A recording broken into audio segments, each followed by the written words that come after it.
Hi everyone, welcome to Itsy Bitsy's live read of Annie, a novel by Zarina Macha. Prologue. Picture this: a room with two cozy armchairs and a brown wooden table resting beneath them holding a small clock, tissues, and a masculine pieces of celebrations chocolate. The temperature was not cold and not hot, but the perfect warmth you get from adjusting both the window and the radiator heating. In one of the armchairs sat a middle-aged man, bespectacled foreign, German perhaps, with a balding patch on his head and weight around his middle. A kind smile spread across his face, his head tilted, gardening, the same curiosity as an inquisitive child. In the other chair sat a girl, 14, black hair cane rolled on top and pulled up into a tight bun. Black hands, black duffel coat, black shoes, black tights. All that shred a silver lining, or a blue one, where the sapphire crystal earrings hanging from her ears. The girl was me. The foreign man peered at the clock. He and the girl had been sitting in the room for 40 minutes. The slight utterance of monosyllabic dialogue passing between the two.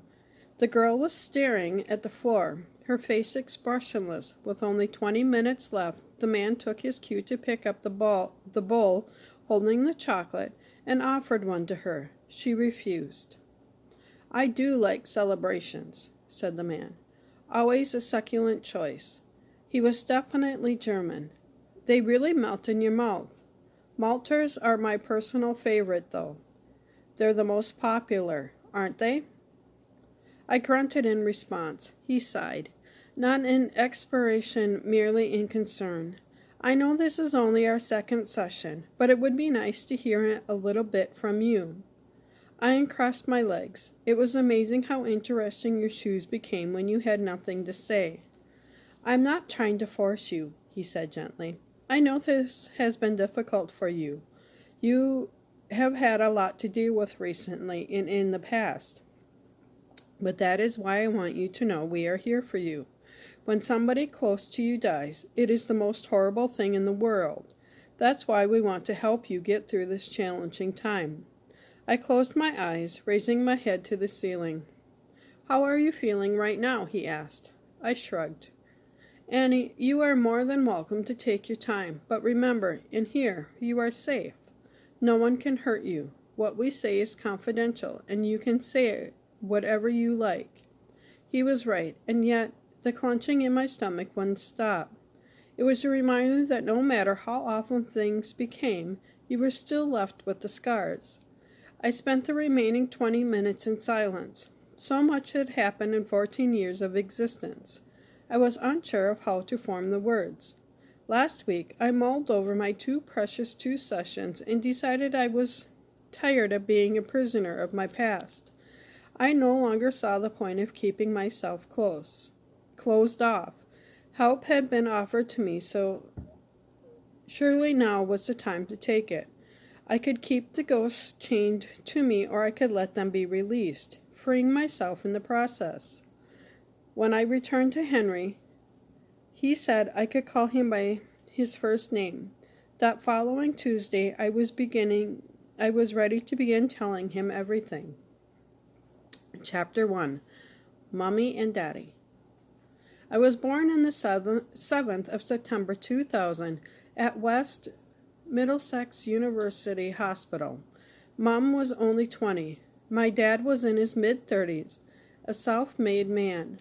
They had met in 1998 at a club. She had been with a group of friends, dancing, slightly tipsy, wearing tight trousers, high heels, and a crop top, unaware of the looming gentleman watching her.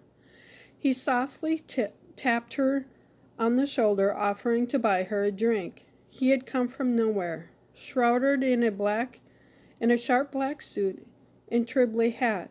His gaze was intense as his razor-shaven face regarded her, carrying a self-assured coolness lacking in the boys she'd been dating. He took her to musicals, fine restaurants, weekend visits to Paris and New York. He was a man of principle, a regular churchgoer, always dressed in crisp suits. A year on, he proposed, and she said yes. They moved to Richmond, and the following year had me. He swept her from the old life, wiping her old friends and mother away as if they were drawings on a chalkboard. She and her own mother never gone on, and her father had died years prior to that. They lived in Clapton, miles from Richmond. Black people didn't live in Richmond. White people could barely afford to live in Richmond, or Ailing, or Hollow. In the space of 2 years, she had gone from the Murder Mile to Palace de la Special, a tiny 2-bedroom flat, to a vast residence. Long gaping corridors and soaring ceilings decorated our house. Not a trace of dust garnished the window ledges or Egyptian ornaments. The garden was filled with acid green hedges sharply pruned by the gardener, and blood orange poppies fearfully peeping out of their stems. My dad owned Mason's Units, a furniture company. They sold sofas, chairs, desks, wardrobes, everything you needed. 2 large branded stores and warehouses in Britain and internationally. He always said he was born a natural entrepreneur, buying sweets and magazines and selling them at twice the price to his friends in the school playground. By 16, he was working at a stall in Brixton Market, selling hats and T-shirts. He went on to study business management at university, graduating with first-class honors. His first business was selling tie-dye clothes back in the 1980s. When Hatcher's Britain was booming and London was brimming with opportunity, a black man has got to make his own way in London, he would say, and times were different back then. It wasn't all nicey nice, like it is now. There were areas we couldn't go down, where we got chased out of. Brixton was rough as hell. His own father had left when he was barely a toddler, and his mother was a poor Grenadian working immigrant. And he had sought to help his 2 younger brothers and sister, dreaming of days when he could no longer have to struggle. He attended church every Sunday. I was baptized shortly after my birth, as were my father's wishes. Everyone in the church loved my dad and talked about what a respected and adored member of the community he was. This old lady would bend down and tell me I was the luckiest girl in the world. You've got it all. You have. Your daddy's rich and your mommy's good-looking, she chortled. What's not to like? I was supposed to attend school in September 2005, when I turned 5. Mom insisted I start Deer Park School, or the Vineyard Primary School, or St. Stephen's CE Primary School, all in our catchment area. My father had scoffed. No child among is going to some comprehensive, he said. We have the money to send Annie to private education and give her the chances we never had. But a comprehensive will give her an all-around education, both socially and academically, Mom retorted. Why should she hang around with those posh snobs when she's only a child? Excuse me. That had annoyed my father. Marnique, you can't just assume everyone who attends private education is a push snob. Sure, you had a few gits, but they existed everywhere. Private school students are all pushed to achieve the highest grades. You don't have any of this equality nonsense about all students being treated the same. And as if it's funded by their parents, we know they're paying for teachers to equip our children with lifelong skills. He nodded, feeling triumph. My mom shook her head and her hands on her hips. I don't know, John. I don't want Annie to feel complacent, to feel like having a A head start in life makes her better than anyone else." Dad had laughed, then slowly walked up to her while she swallowed. She gently placed his palm against her face. I was standing in the landing watching them. "Now, Martinique," he said softly, "I only want what's best for our daughter. She's a bright girl, spends all day with her head in those books. What do I work so hard for, if not to provide the best chances for my family? Wouldn't you agree?" She nodded, biting her lip and turning away from him. He kissed her on the cheek and then grasped a chunk of her thick curly hair in his hand. He pressed his lips together, a scream barely escaping from her mouth. Her heart thumped. "You agree I know what's best for our family, right, darling?" He hadn't been shouting, but his tone had been iron strong.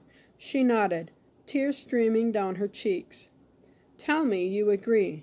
"I agree, John." She gasped her words, a raspy knife against her throat. "I agree. You know best." He relaxed his grip. She grabbed her head deeply, breathing in and out and almost keeling over. He smiled at her and kissed her forehead. "Good girl. Now I have to go to the office. There are some meetings I must organize dealing with our exports within the European market. Hopefully Blair and his pals up in Parliament have our backs on this." He claps his hands with glee. "New Labour isn't turning out as terrible as I thought they would be. Let's hope they stay that way." He walked out of the living room through the door, slamming it as he left. My mom sank to the living room floor, her head in her hands. I ran to her. "Are you okay, Mommy?" I asked. She gazed up at me, tears streaming down her face. She wiped her eyes with her hands. Yes, I'm fine." "Did Daddy hurt you again?" My hands quivered. She pulled me close in a warm embrace, avoiding my eyes. "Everything's fine, hon. Sometimes Mummies and Daddies fight, and that's normal. What matters is we both love you." She stroked at the top of my fluffy hair. "Would you like me to plait your hair for you?" "Yes, please, Mommy. And will you read Dimbly Goes to the Moon to me?" "Have you already finished Dimbly Goes to Australia?" she asked, with a touch of surprise. I nodded. She murmured under her breath, "He's right. You are a bright one." Maybe, I don't know. Come along, then." My father returned from work later that night. The following day my mother told him she would compromise. She had a suggestion, and that suggestion was I be homeschooled, taught by a suitable curriculum planned and supervised by my parents. I would learn and progress in the comfort of my home and have private tuition on a weekly basis. That way we can monitor how well she's doing and push her and help her achieve, my mom said, biting her lip and blinking rapidly. He faced me, his arms folded, and then he smiled. "Sounds like a great idea. We can hire the best tutors for English and math, though I'm sure you'll have no problem with English. Will you, Annie? We can take her out to museums and art galleries." "Well, you can do that, Martinique, as I'll be busy working." "Yes, this is fantastic. A most excellent idea. I'm proud of you." I remember the way my mom had beamed, her shoulders sagging and fists unclenching. We spent our days in parks, aquatic arenas, museums, galleries, cinemas, cafes, concerts, watching West End musicals. London was her haven. She adored the hustle and bustle, the chaos and colors. I did too. She would take my hand and make us dance along South Bank, and our feet springing to the steps of the steel pans and guitar players.